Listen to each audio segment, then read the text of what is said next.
आलम बाज़ार में वाक़ा मदरसा अरशदुल उलूम में मुफ्ती मोहम्मद कलीमुद्दीन कादरी साहब की सदारत में हुई तकरीब में अमरीका से कोलकाता तशरीफ़ लाने वाले अल्लामा ग़ुलाम ज़रक़ानी साहब ने हिंदुस्तान के मुसलमानों को नसीहत की कि उन्हें जज्बात से काम नहीं लेना चाहिए।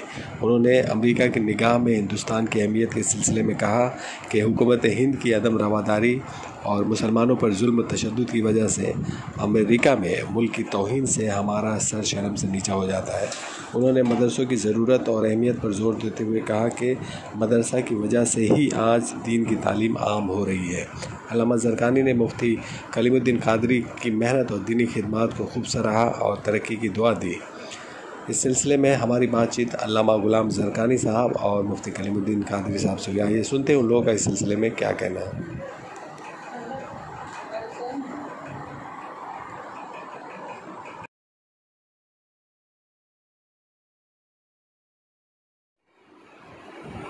जो सूरत हाल पैदा होती है उसकी इत्तला पूरी दुनिया में जाती है। आजकल मीडिया का ज़माना है, सिर्फ ख़बरों तक बात नहीं रहती बल्कि समाजी राब्ते के जो ज़राए हैं उसके ज़रिए वो सारी बातें घूमती रहती हैं।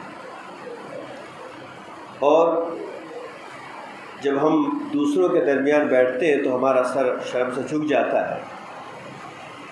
जिस तरह की फ़िज़ा यहाँ बनी हुई है वो मुल्क को तबाही की तरफ ले जाएगी। जितनी जल्द हो सके अरबाब इक़्तिदार को अपनी आँखें खोलनी चाहिए और ये समझना चाहिए कि मुल्क को तरक्की की राह पर लगाने के लिए इसके वक़ार की सलामती बहुत ज़रूरी है और पूरी दुनिया में इसका वक़ार मजरूह हो रहा है। लेकिन आपने देखा कि हज़रत रसूल के बाद अरब ममालिक ने जब इन पर दबाव डाला तो उन्होंने एक कदम उठाया अपनी पार्टी से, जिसने कहा तो उसको निकाल दिया, लेकिन सारा मामला चुका दूर है, कहीं भी कोई फ़र्क नहीं पड़ा है। आज भी बुलडोज़र चल रहा है, आज भी घरों को जलाया जा रहा है, आज भी लोगों को अरेस्ट किया जा रहा है, कोई फ़र्क नहीं है।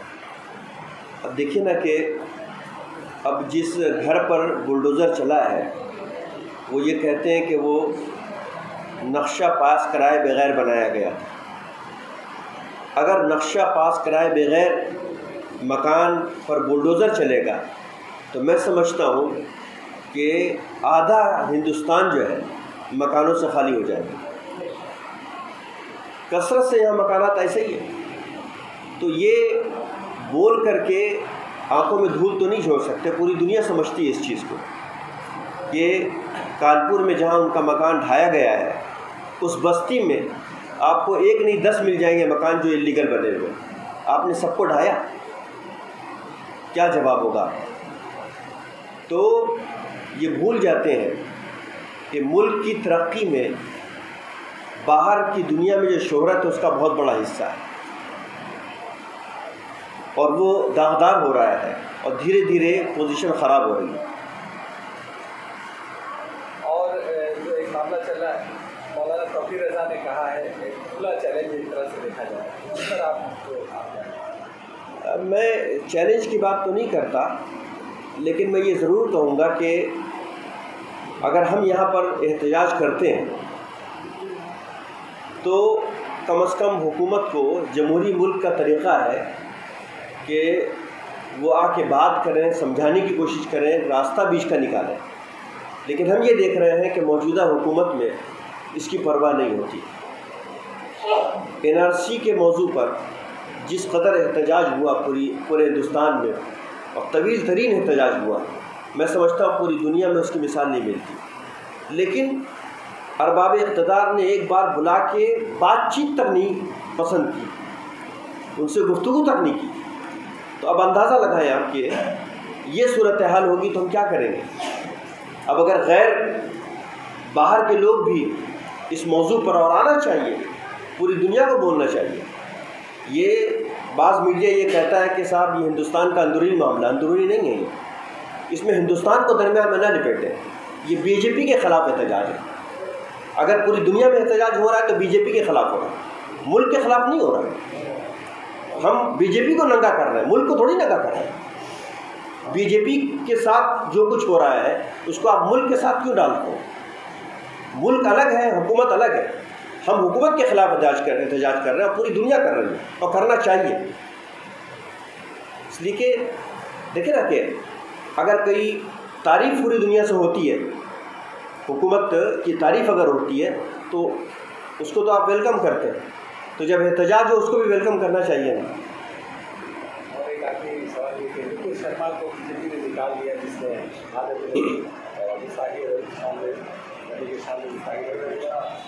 अभी ये निकाल देना क्या ज़्यादा नहीं, काफ़ी नहीं है, या गिरफ्तार भी कर? देखिए, निकाल देना काफ़ी नहीं है।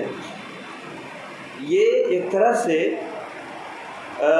मैं समझता हूँ कि मजहबी दहशतगर्दी है।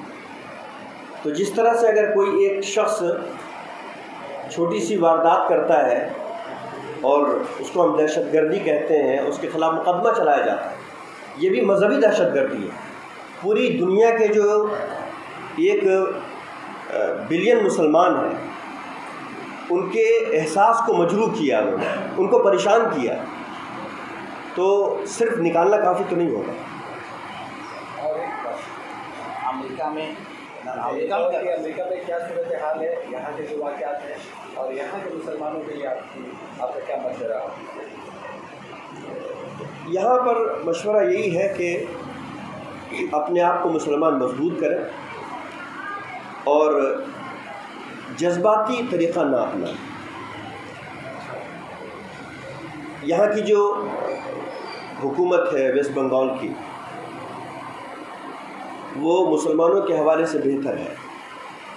तो चाहिए कि कम से कम इस सूबे के मुसलमान जो हैं अपने मुतालबात यहाँ की हुकूमत के सामने रखें और इनके साथ रहें, ताकि कम से कम एक सूबा तो अच्छा रहे ना। इसी तरह से कई सूबे अगर अच्छे रहें तो इंशाअल्लाह बहुत जल्द मुसीबतों से हमको निजात मिल जाएगी इंशाअल्लाह। और उन्होंने जैसा कहा कि अमेरिका में इसके खिलाफ एहतजाज हो रहा है। बिल्कुल हो रहा है, पूरी दुनिया में हो रहा है। पहली आवाज़ वहीं से एक तरह से जी होती है, उसके बाद में जी जी तो उसके बारे में तरह से बस पूरी दुनिया में एहतजाज हो रहा है और ज़ाहिर है कि तकलीफ़देह सूरत हाल तो है, लेकिन अगेन मैं ये कहूँगा, इसको मीडिया मुल्क के ख़िलाफ़ कहता है, ये मुल्क के ख़िलाफ़ नहीं है, पार्टी के ख़िलाफ़। और मौलाना साहब ने, मौलाना कबीर रज़ा ने मोदी और अमित शाह जी को, सभी को कहा कि इस्लाम में आइए, तालीमात हासिल करिए और इस्लाम में दाखिल। आप क्या कहते हैं? देखिए, ये हमारा जो मज़हब है इसकी बुनियाद दावत पर है, तो हम अच्छी बात तो सबको सिखाते रहते हैं।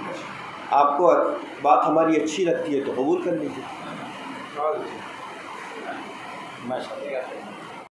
हज़रत का इसमें गिरामी है, इनको हम जानते हैं अल्लामा डॉक्टर ग़ुलाम ज़रक़ानी क़ादरी के नाम से, नामी दहलवी के नाम से भी जाने जाते हैं शायरी की दुनिया में। हज़रत अल्लामा अरशदुल क़ादरी रहमतुल्लाह अलैह के साहबज़ादे हैं और बहुत सी किताबों के मुसन्निफ़ भी हैं। इन्होंने कुरान पाक का तर्जुमा बयानिया भी लिखा है जो कि फैज़ानुल कुरान के नाम पे है, और 15 किताबें इन्होंने उर्दू में लिखी हैं, 15 किताबें इंग्लिश में लिखी हैं, 1 किताब अरबी में भी लिखी हैं। उसके अलावा हुज़ूर रईसुल क़लम की बहुत सी किताबों में तखरीज, तसहीह, तसील का काम अंजाम दिया और बहुत सलाहियतमंद के साथ साथ परहेज़गार, इबादत गुज़ार भी हैं और बरसों से, कई बरसों से अमेरिका में ह्यूस्टन में कॉलेज के प्रोफेसर भी हैं और ह्यूस्टन जामे मस्जिद के ख़तीब भी हैं। इनका हम खूब इस्तकबाल करते हैं और शुक्र अदा करते हैं कि उन्होंने हमारे इस मदरसा अरशदुल उलूम, जो कि शहर कलकत्ता में मसलक आला हज़रत का तर्जुमान है, मदरसा अरशदुल उलूम, यहाँ तशरीफ़ लाए। इनके यहाँ तीसरी तशरीफ़ आवरी है, इससे पहले भी 2 बार तशरीफ़ ला चुके हैं और इनकी ख़ास निगाह इस मदरसे पे रहती है। इन जैसे बुज़ुर्गों की दुआएं हैं कि आज ये मदरसा तरक्की पर है और अभी बैरूनी तलबा 70 और मकामी तलबा 50 हैं जो इल्म दीन से आरास्ता किए जाते हैं। अच्छे सलाहियतमंद बेहतरीन मुदर्रिसीन और असातिज़ा भी यहाँ हैं जिनकी तरबियत से बच्चे फैज़याब होते हैं। इस मदरसे में हिफ्ज़ व क़िराअत की तकमील के साथ साथ अल-जामिअतुल अशरफिया मुबारकपुर के निसाब से दर्जे राबिया तक की तालीम भी दी जाती है और रिहायशी भी अच्छा इंतज़ाम है और तीनों वक्त के बेहतरीन खाने का इंतज़ाम है। लाइब्रेरी भी है, दारुल इफ्ता भी है। और यहाँ मुसलमानों की आबादी कम है, फिर भी कैसे ये मदरसा चलाते हैं? हाँ, मुस्लिम का आबादी तो कम बल्कि बहुत कम है। अल्लाह का फ़ज़ल है, मेहनत तो ज़्यादा करनी पड़ती है, लेकिन इलाके के हों चाहे आला मदार से बाहर के लोग हों, जिनका ताउन खूब रहता है, जिसकी वजह से मदरसा आसानी से चल रहा है। जो बच्चे तालीम हासिल कर रहे हैं वो यहीं के हैं या बाहर से भी उनका तालीम? यहाँ जो तलबा हैं वो यहाँ के भी हैं और यहाँ के अलावा बंगाल के देही इलाकों के भी हैं, जैसे पुरुलिया, बांकुड़ा, मुर्शिदाबाद, नदिया, मेदिनीपुर। उसके अलावा झारखंड, बिहार, यूपी, उड़ीसा, दूसरे सूबों के भी तलबा हैं। मेरा नाम मोहम्मद कलीमुद्दीन कादरी है और मदरसे का नाम मदरसा अरशदुल उलूम है। मेरी फ़रागत मदरसा फैज़ुल उलूम जमशेदपुर से है।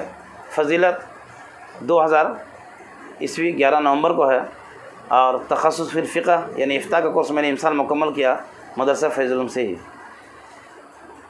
और ये आते रहते हैं हमेशा? जी, ये तीसरी बार तशरीफ़ लाया, इंशाअल्लाह आइंदा भी आएंगे।